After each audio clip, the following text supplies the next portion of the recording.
Assalamualaikum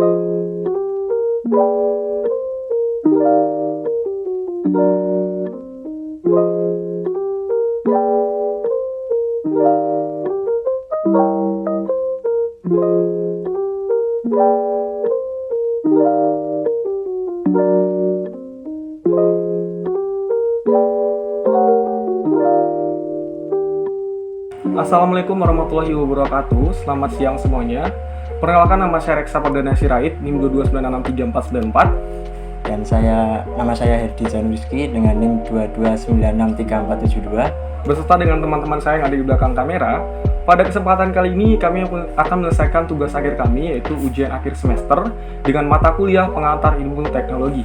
Nah teman-teman semuanya, pada kesempatan kali ini kami akan melakukan wawancara dengan salah satu narasumber kita terkait implementasi teknologi di berbagai instansi ataupun perusahaan. Nah untuk kali ini kami pilih Dukcapil menjadi salah satu tempat kami mewawancarai terkait dengan implementasi teknologi. Nah tentunya teman-teman penasaran kan dengan penggunaan teknologi yang ada di Dukcapil sendiri. Untuk itu mari kita langsung aja wawancaranya. Selamat siang Bapak. Selamat siang. Sebelum kita membahas lebih jauh nih Pak terkait dengan teknologi, mungkin Bapak bisa memperkenalkan dulu namanya siapa, kemudian posisinya sebagai apa, dan peran posisinya sebagai apa, supaya teman-teman kita tahu nih Pak. Oh iya. Assalamualaikum warahmatullahi wabarakatuh. Waalaikumsalam warahmatullahi wabarakatuh. Perkenalkan, nama saya Febri Rizal Pradana. Saat ini saya bekerja sebagai analis data dan informasi di Dinas Kependudukan dan Pencatatan Sipil Kota Yogyakarta. Mengenai peran saya di Dukcapil, secara garis besar ada dua.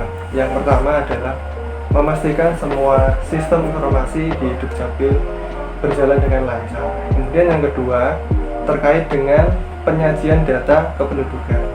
Setiap tahun kita mengeluarkan buku profil perkembangan kependudukan Kota Yogyakarta. Nah, itu menjadi salah satu tugas saya untuk menerbitkan buku tersebut, yang nantinya buku tersebut sebagai acuan pembangunan di Kota Yogyakarta. Begitu ya Pak ya? Ya. Kemudian dari sini kami akan memberikan beberapa pertanyaan Pak mengenai teknologi di Dukcapil ini. Untuk yang pertama, seberapa penting sih teknologi bagi Bapak? Teknologi di sini maksudnya secara umum gitu Pak. Ya, kalau menurut saya teknologi itu sangat penting ya. Kalau dikaitkan dengan Dukcapil, tentu kita harus selalu mengikuti perkembangan teknologi yang ada. Kaitannya dengan itu, maka teknologi itu diterapkan untuk mempermudah dan mempercepat layanan Dukcapil kepada seluruh masyarakat. Sangat penting berarti ya Pak ya? Iya, sangat penting. Karena mempermudah Dukcapil sendiri ya Pak ya? Oke. Lalu Pak, untuk Dukcapil sendiri nih Pak, sebenarnya tugasnya apa sih Pak? Jadi tugas Dukcapil itu sesuai Peraturan Wali Kota Nomor 102 Tahun 2021, maka tugas Dukcapil itu adalah membantu tugas Wali Kota dalam bidang urusan administrasi kependudukan dan pencatatan sipil. Oh, membantu wali kota gitu Pak ya? Tiga. Baik Pak, untuk pertanyaan selanjutnya, layanan apa saja yang ada di Dukcapil ini? Ya, mengenai layanan yang ada di Dukcapil ini secara garis besar ada dua layanan pokok, yaitu yang pertama layanan pendaftaran penduduk. Nah, yang paling familiar untuk layanan pendaftaran penduduk ini, contoh misal ada penerbitan kartu keluarga, kemudian ada KTP, kemudian ada KIA. KIA itu kartu identitas anak ya. Kemudian ada layanan untuk pindah maupun datang. Selain WNI, kita juga melayani WNA. WNA itu warga negara asing. Contoh misal untuk layanan warga negara asing ini untuk penerbitan izin tinggal terbatas maupun izin tinggal tetap. Kemudian selain pendaftaran penduduk, kita juga ada layanan untuk pencatatan sipil. Contoh untuk layanan pencatatan sipil itu ada penerbitan kaitannya dengan kelahiran, kemudian ada untuk penerbitan akta kematian, kemudian ada untuk perkawinan, tentunya perkawinan yang non muslim, kemudian untuk peristiwa penting lainnya. Itu. Gitu secara garis besarnya gitu Iya. Pak ya. Oke Pak. Kemudian untuk secara spesifik nih Pak, mungkin Bapak bisa jelaskan gitu ya, layanan Dukcapil apa aja yang menerapkan teknologi gitu Pak? Ya, jadi Dukcapil juga terus mengikuti perkembangan zaman ya. Contoh misal untuk layanan sendiri, kita ada JSS namanya. JSS ini jadi semacam kayak portal maya. Jadi hampir semua layanan yang ada di Pemkot ini ada di dalam JSS. Nah, salah satunya itu juga layanan Dukcapil itu ada di JSS. Nah, caranya gimana? Kalau JSS sendiri itu sudah bisa diakses di berbagai platform. Contoh misal melalui website. Jadi nanti tinggal diakses di browser aja. Kemudian nanti bagi pengguna smartphone itu bisa diinstal di Android ataupun iOS. Nanti caranya cukup mudah. Nah, pertama, kalau misalnya yang di Android, warga cukup install dulu. Install dulu yang pasti Pak ya. Install dulu. Nanti setelah install kita daftar akun nih. Daftar akun. Nanti setelah kita punya akun, nah, tinggal kita nyari aja layanan apa yang kita inginkan. Seperti itu. Berarti sangat mudah sekali Pak penggunaannya ya, tidak bahkan orang awam pun pasti mengerti gitu secara Iya. kasat mata gitu ya. Terus kemudian jika dirasa penggunaan JSS ini susah ya misalnya, kita juga membuka layanan via WhatsApp. Via WhatsApp. Via WhatsApp kan cukup mudah dan familiar ya Pak. Aha. Kalau layanan WhatsApp sendiri nanti ada 3 nomor layanan. Yang pertama nanti ada nomor pelayanan pendaftaran penduduk, itu untuk yang KK, KIA, KTP dan pindah data. Kemudian ada layanan WhatsApp untuk pencatatan sipil, itu untuk penerbitan akte kelahiran, kematian, perkawinan dan peristiwa penting lainnya. Kemudian nanti ada satu lagi itu nomor layanan WhatsApp untuk konsultasi data. Untuk konsultasi data ya Pak ya? Contoh misal nanti nick-nya tidak bisa untuk pendaftaran di bank, atau mungkin ketika daftar di BPJS itu nanti nick-nya bermasalah, nanti bisa konsultasi via WA konsultasi data seperti itu. Terus kemudian kita juga punya ADM. ADM Pak? Apa itu ADM Pak? ADM itu kepanjangan singkatan dari Anjungan Dukcapil Mandiri. Jadi kalau misalnya kalau di bank kan ada ATM ya. Iya. Kalau Dukcapil ini ada ADM. ADM. Jadi kita bisa mencetak dokumen kependudukan secara mandiri. Secara mandiri gimana tuh Pak? Jadi, caranya setelah kita selesai melakukan pelayanan melalui WhatsApp ataupun dari JSS, nah itu nanti warga akan mendapatkan email. Email tersebut berisi QR code dan PIN. QR code dan PIN ya Pak ya? Ya. Nah, kemudian nanti warga bisa menuju ke ADM terdekat nih. Nah, kebetulan di Kota Jogja sendiri ada 4 ADM. 4 ADM di mana aja tuh Pak? Itu ada di dinas ini ada satu, kemudian satu lagi ada di Mall Pelayanan Publik. Nah, terus kemudian ada di Kementerian Mergangsan. Kementerian itu kecamatan. Kecamatan Kementerian. Ya, terus kemudian ada satu lagi di Kementerian Jetis. Jadi nanti warga cukup datang yang terdekat. Kemudian di ADM tersebut ada QR code scanner. QR code scanner. Ya, nanti HP-nya dibuka emailnya tersebut ada QR code-nya, nanti tinggal di-scan-kan. Tinggal di scan gitu Pak ya? Tinggal di-scan, ini sudah keluar sendiri. Oh gitu. Ya, Otomatis gitu ya Pak ya? Otomatis. Tidak perlu datang lagi ke dinas. Iya.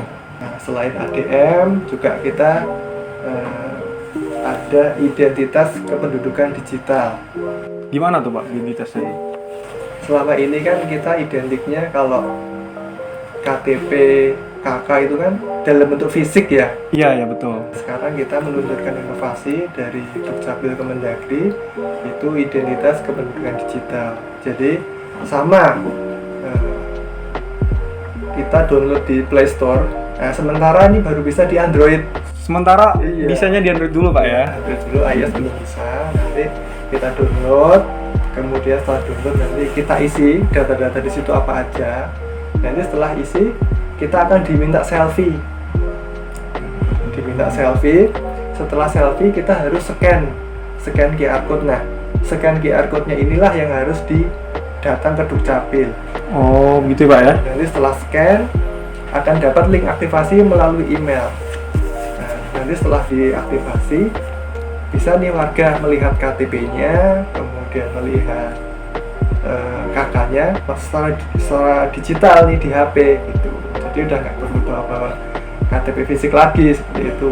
Berarti dipermudah lah istilahnya Pak ya. Ya, contoh misal nanti mau ke stasiun atau bandara nggak repot-repot lagi, tinggal dudukin HP aja gitu.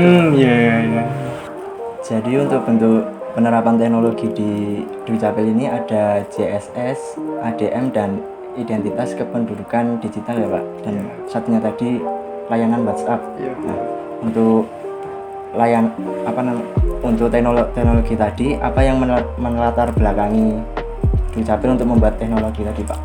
Ya, secara garis besar nanti ada 3 ya yang melatar belakangi kita menggunakan teknologi tersebut. Yang pertama tentu sesuai dengan amanat Permendagri nomor 7 tahun 2019 tentang pelayanan administrasi kependudukan secara daring, bahwa pelayanan Adminduk itu harus dilakukan secara mudah. Salah satunya harus dilakukan dengan daring ya. Terus kemudian yang kedua adalah penerapan teknologi informasi. Kemudian yang ketiga, kebetulan momennya ini pas. Momennya pas gimana tuh? Jadi Permendagri tentang layanan daring ini kan tahun 2019 nih. Ternyata kita tahun di 2019 akhir terkena pandemi COVID kan. Jadi mau nggak mau kita harus menggunakan teknologi online tadi untuk layanan, sehingga kita bisa kalau untuk saat itu kita bisa membatasi tatap muka dengan masyarakat. Kan waktu itu memang kita harus lockdown kan, harus membatasi interaksi antar manusia seperti itu kan. Kita benar-benar waktu itu ditingkatkan layanan online kita seperti itu. Itu tadi menjadi latar belakang penerapan teknologi gitu ya Pak ya, salah satunya gitu Pak ya. Nah, kita sering dengar nih Pak soal EKTP nih Pak. Mungkin Bapak bisa jelaskan itu apa sih EKTP itu Pak, bagaimana gitu cara daftarnya? Jadi EKTP itu adalah kartu KTP yang di dalamnya ada chipnya. Ada chipnya gitu Pak ya? Ya, nah, chipnya itu sebagai tempat menyimpan informasi biometrik. Biometrik. Jadi biometrik manusia itu ketika kita melakukan perekaman KTP akan direkam. Contoh misal foto. Kemudian pasti kalau dulu masnya ini rekam KTP kan diambil sidik jarinya. Iya, sidik jari ya Pak. Nah, itu terus kemudian ada iris mata. Iya betul, ada juga. Terus tanda tangan. Terus juga KTP ini sebagai identitas resmi seseorang. Berarti sama aja, cuman dia bentuknya digital gitu Pak ya? Sama. Oh beda Pak? Ya itu yang saya terangkan tadi itu baru yang fisiknya. Oh baru yang fisik. Oh yang fisiknya. Saya kira tadi itu udah ininya Pak. Belum. Oh iya. Ya, jadi sesuai perkembangan zaman kita juga meluncurkan selain KTP fisik juga ada KTP digital yang saya jelaskan tadi seperti itu. Fungsinya sama untuk sebagai identitas diri. Nah, kemudian untuk teknologi yang sudah ada di Dukcapil ini, apa saja kekurangan dan kelebihannya, Pak? Untuk kekurangannya tentu karena ini semuanya berbasis online, kita sangat tergantung dengan jaringan internet. Sangat tergantung dengan jaringan internet ya Pak ya? Ketika jaringan internet putus atau down segala macam, udah mati. Gitu. Iya, seperti itu. Terus kemudian karena ini kaitannya dengan teknologi, maka pengguna juga harus cakap teknologi. Oh iya ya, betul benar-benar. Itu nanti bagi warga yang secara umur mungkin masih gagap teknologi, gitu bisa datang langsung. Layanannya menggunakan tatap muka, tidak harus menggunakan gadget ataupun internet. Terus kemudian untuk kelebihannya tentu mempercepat dan mempermudah layanan, itu satu. Kedua, dengan adanya layanan online ini tentu aksesnya bisa di mana saja. Mau layanan dari rumah bisa. Betul. Mudah ya Pak ya? Iya, sambil di kafe juga bisa. Seperti itu. Intinya intinya mempermudah masyarakat lah. Oke. Kemudian Pak, bagaimana keamanan dari teknologi mengingat bahwa ada istilah meretas Pak dalam dunia IT? Ya, jadi nggak bisa kita pungkiri ya bahwa dalam dunia teknologi ini banyak sekali kerentanan ya. Belum lama kita digegerkan dengan Bjorka ya. Bjorka betul Pak. Nah, sebagai langkah preventif, Dukcapil itu juga sudah menerapkan ISO. Nah, lebih tepatnya ISO 27001. Nah, ISO 27001 ini adalah standarisasi internasional. Jadi dia sudah standar internasional yang mengatur tentang sistem keamanan manajemen informasi. Jadi insya Allah Dukcapil aman lah. Aman lah Pak ya. Terkontrol teman-teman seperti yang disampaikan oleh Bapak Febri tadi begitu. Terus kemudian selain menerapkan ISO, kita juga setiap 6 bulan sekali itu ada audit eksternal untuk mengecek apakah masih ada sih celah-celah yang masih dimungkinkan seperti itu. Jadi ada audit eksternal kita. Jadi ada semacam evaluasi juga gitu Pak ya. Oh iya. Baik Pak, terima kasih. Kemudian pertanyaan selanjutnya, untuk teknologi ini sekarang kan dari tahun ke tahun itu perkembangannya sangat cepat gitu, Iya. Pak. Nah, untuk pandangan Bapak mengenai teknologi ini untuk 5 tahun ke depan khususnya di Dukcapil ini bagaimana Pak? Ya, kalau saya membayangkan layanan Dukcapil ini nanti bisa berbasis metaverse. Metaverse gimana tuh maksudnya Pak? Jadi nanti mungkin sudah tahu ya istilah metaverse ya. Jadi kayak dunia virtual gitu. Dunia virtual Pak? Di dunia virtual, nah nanti pengguna itu atau pemohon cukup menggunakan kacamata VR itu. Nah, di situ nanti bisa seolah-olah menjelajah Dukcapil secara maya. Oh gitu Pak ya? Gitu. Iya, jadi kayak tour gitu Pak ya? Atur gitu. Nanti juga petugas dari Dukcapil juga menggunakan alat yang sama untuk melayani itu. Jadi seolah-olah kita ini tatap muka, tapi sebenarnya di daerah yang berbeda. Jadi kita sebatas bertemu di dunia maya aja nih. Nah, seperti itu. Kalau bayangan saya ya kedepannya bakal seperti itu. Oh iya. Nah teman-teman semuanya, dari sini kita dapat kesimpulan bahwa teknologi benar-benar sudah berdampingan sekali dengan kita dan sangat bermanfaat dalam kehidupan kita. Contohnya tadi dalam di instansi pemerintah sendiri Pak ya. Iya. Nah begitu teman-teman semuanya. Dan terima kasih kepada Bapak Febri yang sudah meluangkan waktunya untuk hadir dalam wawancara ini untuk tugas akhir semester ini. Saya Herdi Januriski dan rekan saya Reksa Perdana Sirait, kami undur diri. Wassalamualaikum warahmatullahi wabarakatuh.